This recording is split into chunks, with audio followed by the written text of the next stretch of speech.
Between October 2nd and October 24th, 2002, 10 people lay dead and 3 others critically wounded across the Washington, D.C. metropolitan area.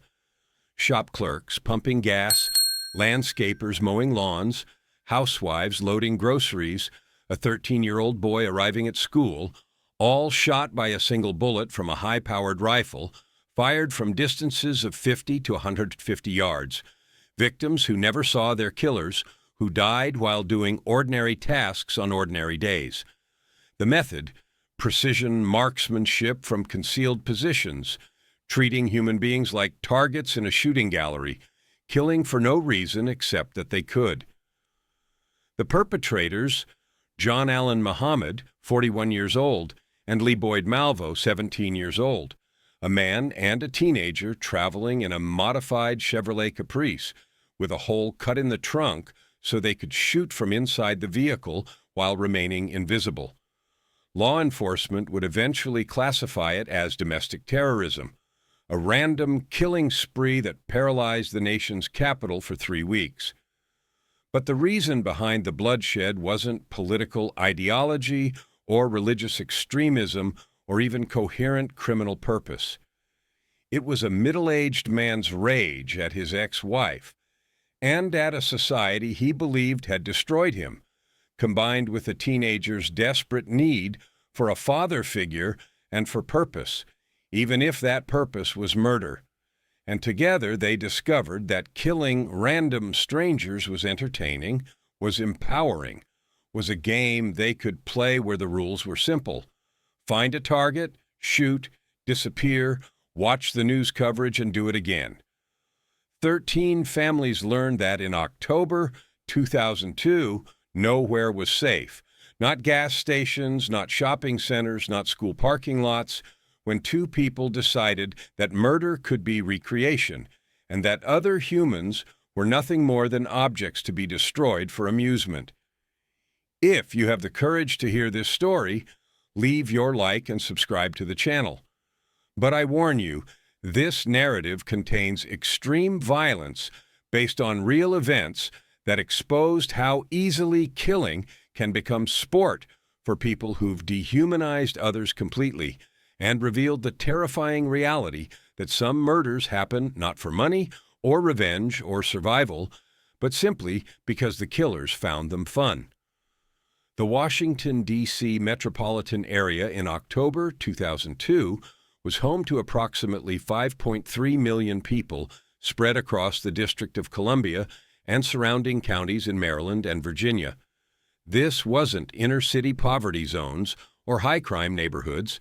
The shootings would occur in suburbs, in middle-class communities, in places where violence was rare and where people had long stopped worrying about random street crime because they'd moved to the suburbs specifically to escape it. October in the D.C. area meant autumn, temperatures in the 60s and 70s. Fahrenheit during the day, cool at night, leaves turning orange and red, the kind of beautiful weather that made people spend time outside, doing yard work, running errands, living their normal lives without fear. The region smelled like fallen leaves and wood smoke from fireplaces being used for the first time since spring, and the air had that crisp quality that made everything feel clean and safe. But October 2002 wasn't just another autumn in suburban Washington. The entire country was still traumatized from the September 11th, 2001 terrorist attacks that had killed nearly 3,000 people. Washington, D.C. itself had been attacked. American Airlines Flight 77 had crashed into the Pentagon, killing 184 people. The nation was on edge, hyper-vigilant about terrorism, preparing for war in Iraq, operating under color-coded threat levels that kept everyone in a state of low-level anxiety about when the next attack would come.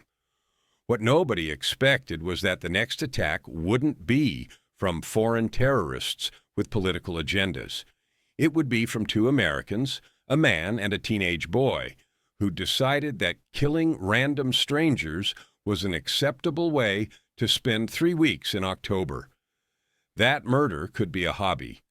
That human life was worth nothing more than the entertainment value of watching people die and watching the fear spread across an entire metropolitan area. John Allen Williams, he'd later change his name to John Allen Muhammad after converting to Islam, was born on December 31st, 1960, in Baton Rouge, Louisiana, into poverty and dysfunction that would characterize much of his early life. His mother died when he was 4. His father abandoned the family, and John was raised by relatives who moved frequently, creating an unstable childhood where he attended multiple schools, never quite fitting in, never establishing the connections that give children a sense of belonging. By age 18, John had joined the Louisiana Army National Guard, found structure and purpose in military life, and proved to be an excellent soldier.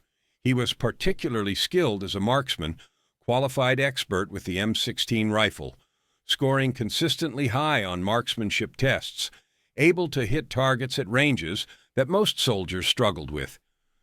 The military gave John what civilian life hadn't: respect, competence, identity as someone who was good at something. John served in the National Guard and later active duty Army from 1978 through 1994, including deployment to the Gulf War in 1990-91, where he served in a combat engineer unit. He was honorably discharged with the rank of sergeant, his military record showing solid performance, no disciplinary problems, no indication that he was anything other than a reliable soldier who'd served his country competently. But by his 40s, John's life had collapsed. His marriage to a woman named Mildred Muhammad had deteriorated through the late 1990s, ending in a bitter divorce in 2001 that left John enraged and obsessed with revenge. Mildred had been granted full custody of their 3 children, which John viewed as the ultimate injustice, an emasculation that he couldn't accept. He'd kidnapped the children in 2001, taking them to Antigua for several months before being forced to return them. The kidnapping charges and restraining orders that followed made clear that John had lost his marriage, lost his children, lost the family that had given his post-military life meaning. By 2002, John was living on the margins. He worked odd jobs, mechanic work, handyman services, whatever paid under the table. He'd converted to Islam in the 1990s and had become increasingly radical in his rhetoric, though his understanding of Islam was shallow, more a vehicle for expressing anger than genuine religious conviction. He talked about white America oppressing black men, about the need for revolution, about how the system had destroyed him and needed to be destroyed in return. What John valued most was control. In the military, he'd had rank, had commanded respect, had been someone. In civilian life, especially after his divorce, he had nothing. He was a middle-aged black man with no stable employment, no family, no prospects, living in a society that viewed him as irrelevant at best and threatening at worst.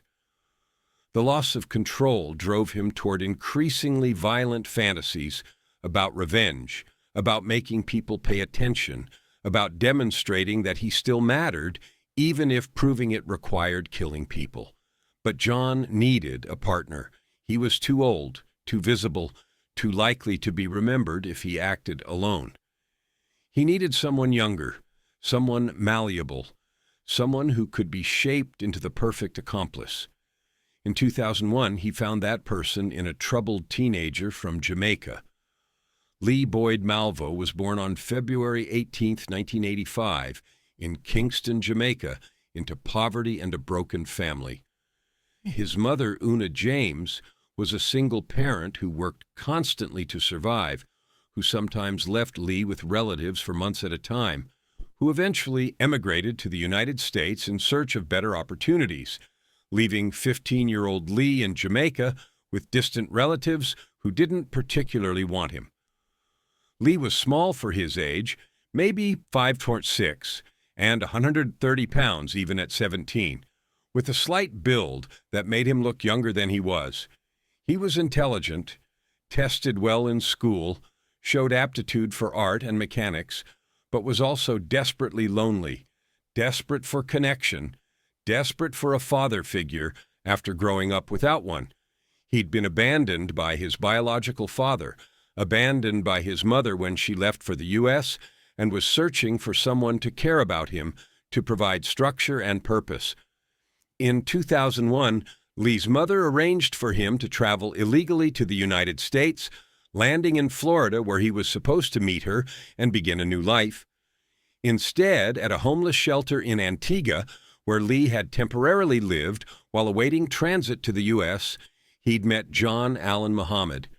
John was there with his kidnapped children, hiding out, and he'd befriended Lee, recognized the boy's vulnerability, and began the process of grooming him.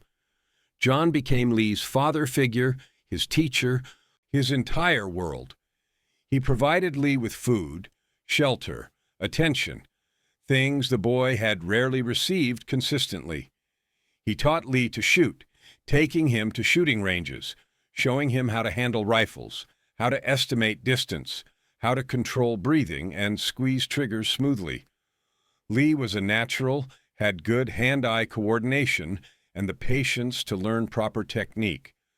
John praised him, told him he was special, that they were family, that together they'd accomplish great things. What Lee valued most was belonging. He'd spent his entire life being passed between relatives, being unwanted, being told he was a burden. John made him feel wanted, made him feel important, made him believe that he mattered. And when John started talking about plans, vague at first, then more specific, about teaching society a lesson, about making people understand what it meant to suffer, Lee didn't question it, because questioning would mean losing the only person who'd ever truly cared about him. By October 2002, John and Lee had been living together for over a year. They'd traveled across the country, lived in John's blue 1990 Chevrolet Caprice, survived on money from odd jobs and petty theft. They'd committed crimes together, shoplifting, credit card fraud, at least one murder in Louisiana in September 2002 that police wouldn't connect to them until later. The relationship wasn't equal. John was the leader, the planner, the one who made decisions.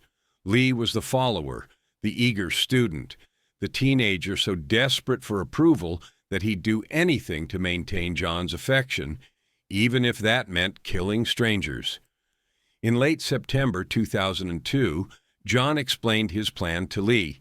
They'd conduct a series of random shootings in the Washington, D.C. area, killing people at gas stations, shopping centers, schools. The killings would be random, victims selected not for who they were, but simply because they were available, because they presented clear shots, because their deaths would generate fear. The goal wasn't robbery or revenge against specific people. The goal was terror, was demonstrating their power, was making the entire nation's capital afraid, while two people lived in a car and played a game where the score was kept in bodies. Lee agreed, not because he wanted to kill people, there's no evidence he had inherent violent tendencies, but because John wanted him to, because this was what family did, because refusing would mean losing the only person who'd ever loved him, and because John had spent over a year desensitizing Lee to violence, making him view potential victims not as people but as targets, as objects in a game they'd play together. They'd need to modify the car, prepare equipment, and practice. John was thorough, methodical, applied military planning to mass murder. This wouldn't be impulsive violence. It would be systematic, disciplined, professional. They'd be soldiers in an army of two, fighting a war that only they understood, for objectives. That shifted between revenge, notoriety, and simple entertainment. The weapon John and Lee selected was a Bushmaster XM-15 rifle, a civilian semi-automatic version of the military M16, chambered in .223 caliber, accurate at ranges up to 300 yards in the hands of a skilled shooter. John had purchased the rifle legally from a gun store in Tacoma, Washington in 2002, passing a background check because his criminal record, kidnapping charges, and restraining orders hadn't resulted in felony convictions that would have prohibited him from buying firearms. The rifle was equipped with a holographic sight, a red dot optical system that made target acquisition fast and accurate, the kind of equipment that military and law enforcement used, and that was available to any civilian with a credit card. With this rifle and optic, a skilled marksman could place a bullet through a human torso at 150 yards with reasonable certainty, could kill from distances where the victim would never hear the shot, never see the shooter, never have any warning between being alive and being dead. But the weapon wasn't enough. They needed a shooting platform that would allow them to fire from concealment, to shoot, and then drive away immediately without being seen.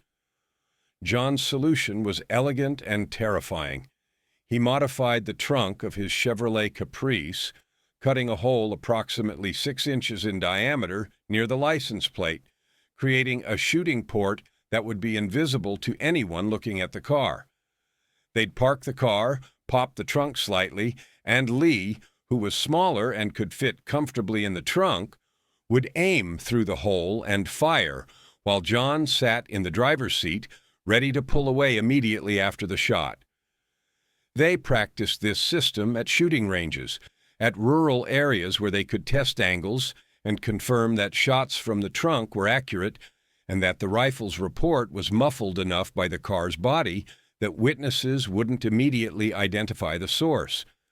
They refined their method: park at a distance from the target, wait for the right moment, fire once, more shots, increased risk of being spotted, then drive away calmly, not speeding, not drawing attention, just 2 people in a blue Caprice, leaving the area as if nothing had happened. The plan was to select victims randomly at gas stations and shopping centers because those locations provided clear sight lines, predictable victim behavior, people standing still while pumping gas or loading groceries, and multiple escape routes. John and Lee would drive around D.C. suburbs looking for opportunities, and when they found the right setup, clear shot, no witnesses in position to see the muzzle flash, easy exit, they'd park. Lee would climb into the trunk and they'd execute another killing. But this wasn't just about the mechanics of murder. John explained to Lee that each killing was part of a game, a competition where they'd see how long they could continue before being caught, how much fear they could generate, how incompetent they could make law enforcement appear. They'd watch news coverage after each shooting, would read about the panic they'd created, would feel powerful because they, 2 people living in a car, could terrorize millions. John also explained what he called Phase 1 and Phase 2. Phase 1 was the Washington, D.C. shootings, random killings designed to generate maximum fear. Phase 2 would come later. John would eventually shoot his ex-wife, Mildred, making her death appear to be just another random victim of the D.C. sniper, allowing him to collect life insurance and custody of his children. The D.C. victims were, in John's mind, just cover for the eventual murder he actually cared about. Everyone else was expendable, was entertainment, was practice. Lee didn't object. By this point, he was completely under John's psychological control, viewed the world through John's perspective, had been conditioned to see potential victims as targets rather than people. He was 17 years old, homeless, entirely dependent on John, and had convinced himself that this was normal, that this was what soldiers did, that killing for John was how he proved his loyalty and worth. The first victims, October 2nd. 3. The killing began on the evening of October 2, 2002, at 5:20 p.m. in a parking lot in Wheaton, Maryland, a suburb about 12 miles northwest of Washington, D.C. The victim was James Martin, 55 years old, a program analyst for the National Oceanic and Atmospheric Administration, who'd stopped at a Shoppers Food warehouse to buy groceries on his way home from work.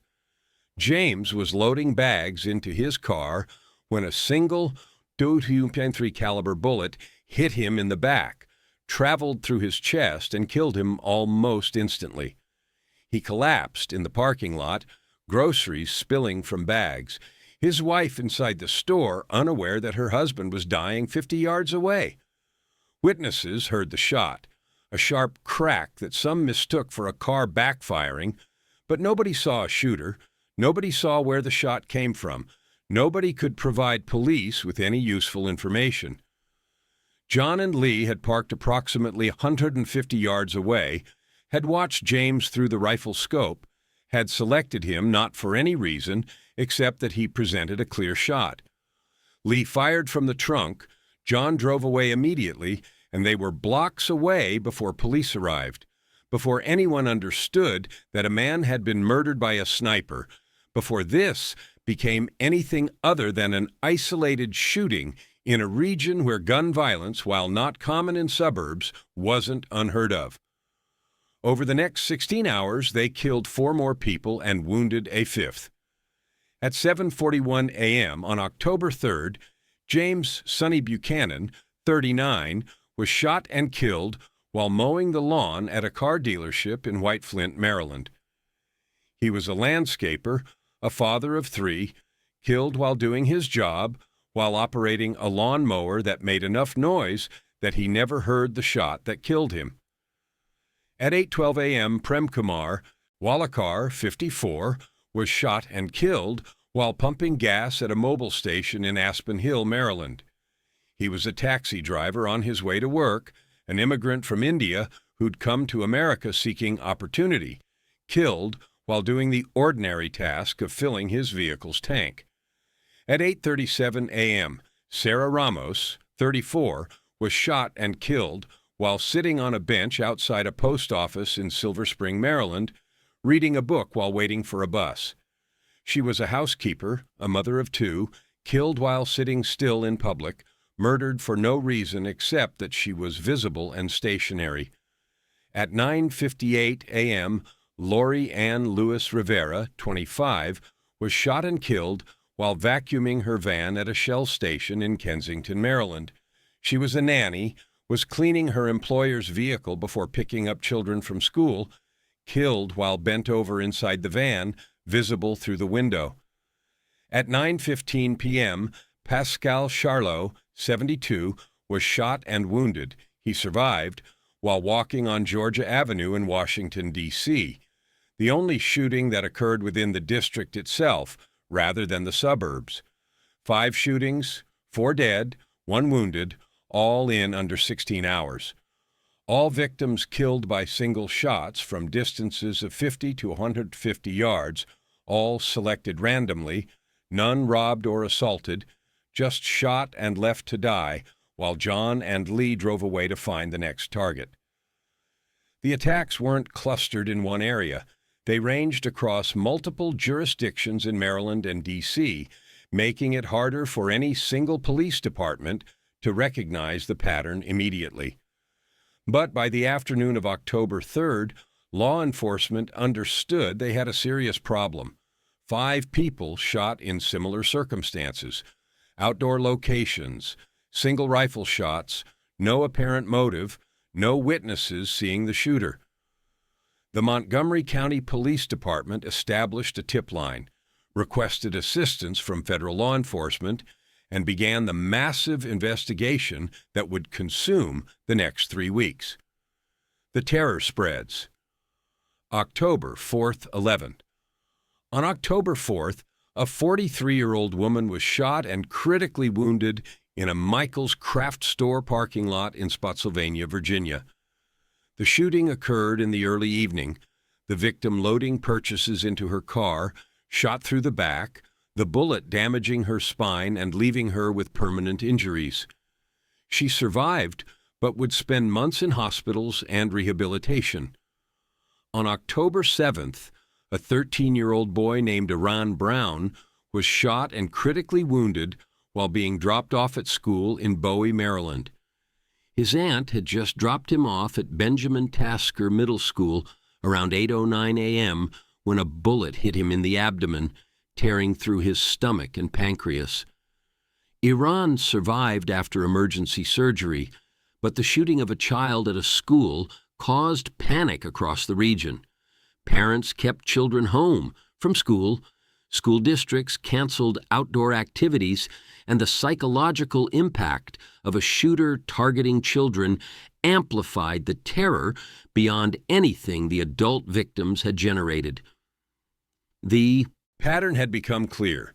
The shooter, or shooters, though police weren't certain how many people were involved, was targeting random people at everyday locations. Gas stations were particularly dangerous because people stood still while pumping gas, but shopping centers, schools, parking lots, anywhere people gathered in public, became potential killing grounds. The media coverage was overwhelming and constant. Every local and national news outlet sent reporters to the D.C. area, providing 24-hour coverage of each shooting, mapping the attacks, interviewing traumatized witnesses, showing footage of crime scenes and police investigations. The coverage spread fear exponentially, not just in the immediate area but nationally, as Americans watched and wondered if random sniper attacks would spread to their cities. People changed their behavior in ways that seemed absurd but felt necessary. At gas stations, people would crouch beside their cars while pumping gas, moving in zigzag patterns trying not to present a stationary target. Parents drove children to school rather than letting them walk or wait for buses. Shoppers would run from their cars to store entrances rather than walking normally. Outdoor events were canceled. Youth sports leagues, outdoor festivals, anything that required people to be outside in open spaces where a sniper might target them. The economic impact was significant. Businesses lost revenue as people avoided going out unnecessarily. Gas stations in particular saw sales drop as people drove to D.C. or Virginia to buy gas rather than stopping at Maryland stations that seemed to be the snipers' preferred hunting grounds. The psychological impact was worse. An entire metropolitan area of over 5 million people was terrorized, living in fear, unable to perform basic activities without calculating risk and vulnerability. And John and Lee were watching all of this, were seeing their impact, were entertained by the panic they'd created. They watched news coverage in their car, parked in store parking lots or rest areas, seeing themselves described as a sniper or snipers, hearing profilers speculate about their motives, watching press conferences where police admitted they had few leads. The attention was intoxicating, was proof that they mattered, that they had power, that two people living in a car could command the nation's attention and make millions afraid. The communication, tarot card, and demands. After the shooting on October 7th, the 13-year-old at the school, police found something new at the crime scene. A tarot card, the death card, left near where the shooter had been positioned. On the card was written in pen, "Call me God," and a phone number. This was John's escalation, his desire not just to kill, but to communicate, to engage with law enforcement, to play a more elaborate game. He wanted to be seen not as a random killer, but as someone with power, with purpose, with demands that needed to be met. Over the next 2 weeks, John would attempt to communicate with police through cryptic messages and phone calls, sometimes demanding money, sometimes just wanting acknowledgement, always trying to manipulate the investigation and the media coverage. The communications were confusing, contradictory, suggesting either mental instability or deliberate misdirection. John referenced the song Don't Say a Word by Sonata Arctica, demanded $10 million, claimed to be part of a larger organization, threatened to continue killing children if his demands weren't met. Law enforcement tried to engage, tried to keep him talking, hoping to trace calls or extract information that would lead to identification. But John was too careful, used payphones, kept calls short, provided just enough information to demonstrate he was the real shooter. He referenced details that only the killer would know without revealing anything useful about his identity or location. The final victims, October 11, 22. On October 9th, Dean Harold Myers, 53, was shot and killed at a Sunoco gas station in Manassas, Virginia, while pumping gas. He was a civil engineer, a Vietnam veteran, a father of two, killed instantly by a bullet through the head. On October 11th, Kenneth Bridges, 53, was shot and killed at an Exxon station in Massaponax, Virginia, while pumping gas on his way home to Philadelphia after a business trip.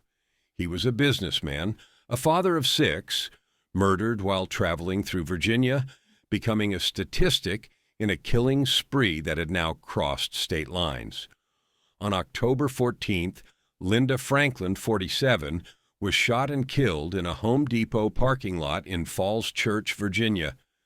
She was an FBI analyst, ironically working on computer systems, not on the sniper case, killed while loading purchases into her car after shopping with her husband.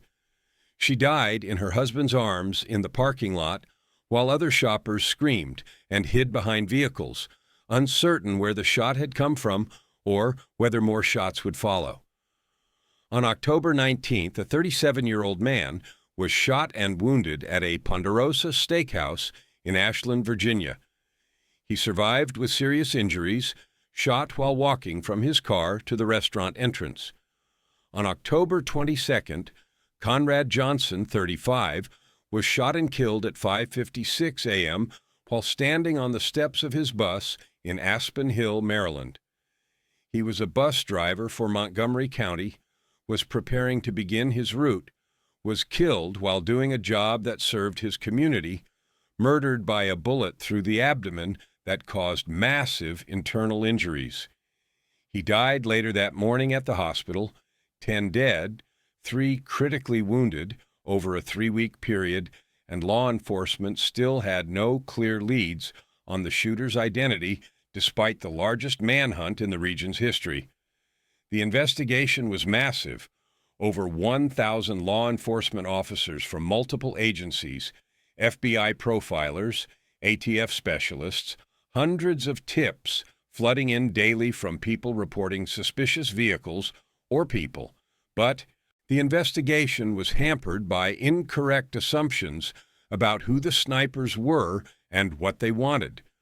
Early profiles suggested the shooter was a white male acting alone, probably former military or law enforcement, motivated by anger or desire for attention.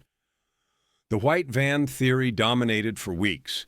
Multiple witnesses had reported seeing white vans or trucks near shooting scenes, and police focused enormous resources on stopping and searching white commercial vehicles, even though this meant thousands of innocent drivers being detained and searched while the actual killers drove past in a blue sedan that didn't match the profile. The profile was wrong in almost every detail. The shooters were black, John and Lee. There were 2 of them. They weren't acting from the typically assumed sniper positions. They were shooting from inside their car's trunk, and their motivation was more complex than simple attention-seeking or anger. It was a mixture of revenge, entertainment, and a desire to prove they were smarter than law enforcement. The investigation also struggled because the shootings crossed multiple jurisdictions, Maryland, Virginia, and D.C., each with their own police departments, each wanting to control the investigation, each protective of their information and reluctant to share fully. This fragmentation meant clues that might have connected faster in a unified investigation took longer to process and synthesize.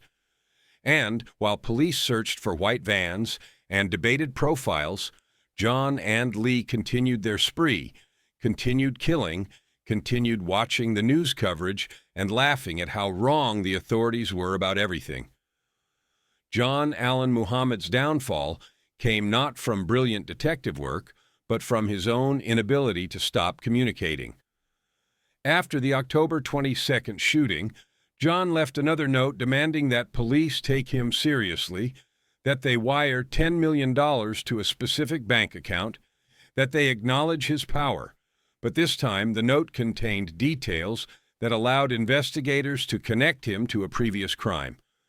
The note referenced a liquor store robbery and murder in Montgomery, Alabama, on September 21, 2002, a crime where 2 people had been shot, 1 killed, 1 wounded, during a robbery that had seemed unrelated to the D.C. snipers. But John had referenced details about that crime that only the perpetrator would know, trying to prove his credentials, trying to demonstrate he was serious. Investigators contacted Alabama authorities, who provided fingerprints from the Montgomery crime scene. Those prints matched Lee Boyd Malvo, who had a juvenile record. And once they had Lee's identity, they found his connection to John Allen Muhammad, found records of John's Caprice, got vehicle registration, and finally had real leads.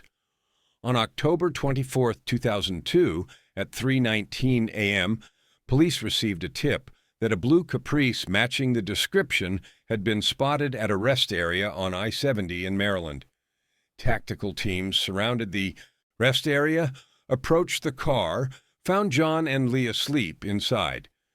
They were arrested without resistance, without the dramatic shootout that many had expected, without anything more than 2 exhausted men waking up to flashlights and guns pointed at their faces.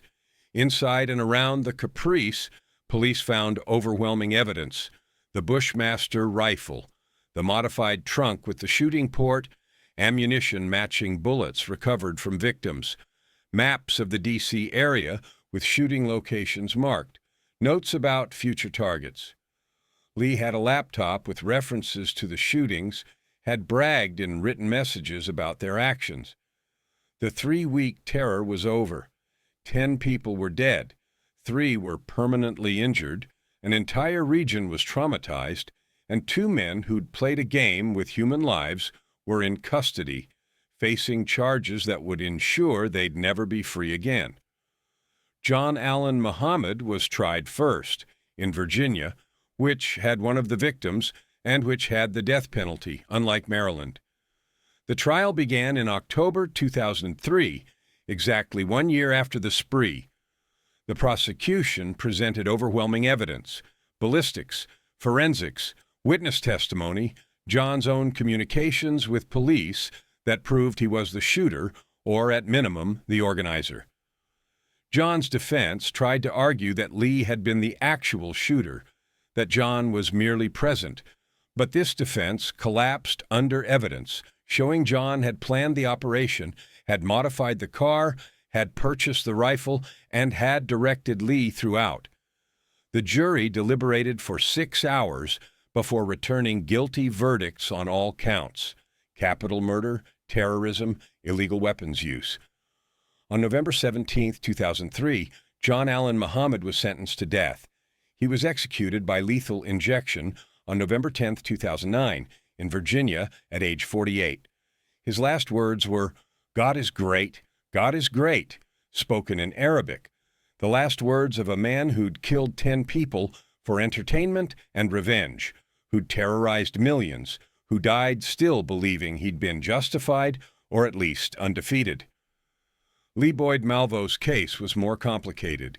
He was 17 at the time of the shootings, legally a juvenile in many jurisdictions, and his lawyers argued he'd been manipulated and controlled by John, that he'd been indoctrinated, that he was as much victim as perpetrator.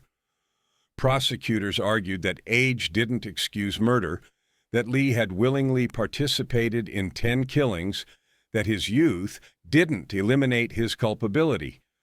Lee was tried as an adult, convicted of multiple murders, and sentenced to life in prison without parole.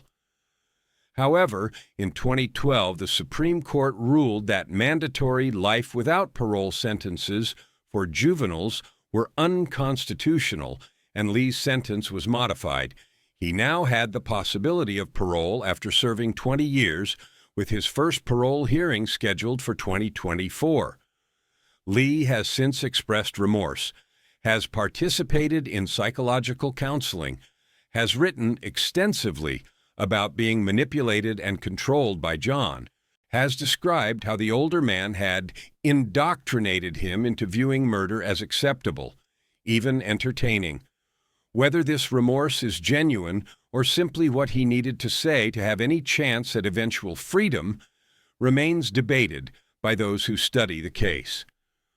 The 10 people killed by John Muhammad and Lee Malvo represented a cross-section of American life. In 2002, James Martin, 55, government analyst, father, killed loading groceries. James Sonny Buchanan, 39, landscaper, father of 3, killed while mowing a lawn. Prem Kumar Walakar, 54, taxi driver, Indian immigrant, killed pumping gas. Sarah Ramos, 34, housekeeper, mother of 2, killed sitting on a bench. Lori Ann Lewis Rivera, 25, nanny, killed while cleaning a van. Dean Harold Myers, 53, civil engineer, Vietnam veteran, killed pumping gas. Kenneth Bridges, 53, businessman, father of 6, killed while traveling. Linda Franklin, 47, FBI analyst, killed in a parking lot with her husband watching. Conrad Johnson, 35, bus driver, killed beginning his workday. And one victim whose name is less often remembered, the person killed in Montgomery, Alabama in September, making 11 total victims of John and Lee's spree. Each death represented not just a life ended, but families destroyed. Conrad Johnson's widow spoke at John Muhammad's execution, describing how their children had grown up without a father, how she'd had to explain to them that their daddy was killed by someone playing a game, by someone who viewed him not as a human being, but as a target, as entertainment, as nothing more than an object to be destroyed for fun. The D.C. sniper case forces impossible questions about violence, manipulation, and the nature of spree killing. John Muhammad didn't kill for money. He gained nothing financially from 10 murders. He didn't kill for ideology. Despite converting to Islam, his crimes weren't religiously motivated, and Islamic organizations universally condemned his actions. He killed because he was angry, because he wanted revenge against his ex-wife and decided that murdering random people would provide cover, and because somewhere in the process killing became enjoyable, became a way to feel powerful, became entertainment. Lee Malvo participated because he was 17, because he'd been groomed by an adult who provided him the only family he'd ever known, because refusing would mean losing that connection. But he also participated because shooting people from a hidden position in a car trunk was, by his later admission, exciting, was proof he was good at something, was a way to demonstrate loyalty and worth. The combination, an angry middle-aged man seeking revenge and a desperate teenager seeking belonging, produced a 3-week terror that killed 10 people and wounded 3 others, that traumatized millions, that cost tens of millions in law enforcement resources, and that demonstrated how easily random murder could become a game when the killers had dehumanized victims completely. The spree worked as entertainment because John and Lee could watch news coverage after each killing, could see the panic they'd created, could feel powerful and important and feared. Each shooting was like scoring points in a game where the score was kept in bodies and in fear. They'd park somewhere, watch the news on Lee's laptop or on TV through store windows, and see themselves described, see the massive manhunt, see the press conferences where police admitted they had few leads, and then they'd drive around looking for the next target, the next opportunity to kill, the next chance to add to their score and extend the game. If this story made you think about violence as entertainment for perpetrators, about the dynamics of manipulation between adults and teenagers, and about how easily killing can become normalized when empathy collapses completely, leave your like and share this video. Subscribe for more true stories examining the darkest aspects of human behavior. Comment below. At what point does being manipulated stop being an excuse for participating in murder? How do we prevent spree killings when the motivation is entertainment rather than profit or ideology? Until next time, remember, the monsters we fear aren't always obvious. Sometimes they're middle-aged men living in cars, nursing grudges and planning revenge. Sometimes they're teenagers desperate for belonging who'll do anything to maintain the only relationship they've ever had. And sometimes those two people find each other, discover that killing is easy and entertaining, and spend 3 weeks treating human beings like targets in a shooting gallery where the prize is seeing your work on the evening news. 10 people died because 2 people decided murder could be fun. And an entire nation learned that nowhere was safe when killers viewed human life as nothing more than entertainment, as objects to destroy for the simple pleasure of watching them fall. Claude is AI and can make mistakes. Please double-check responses.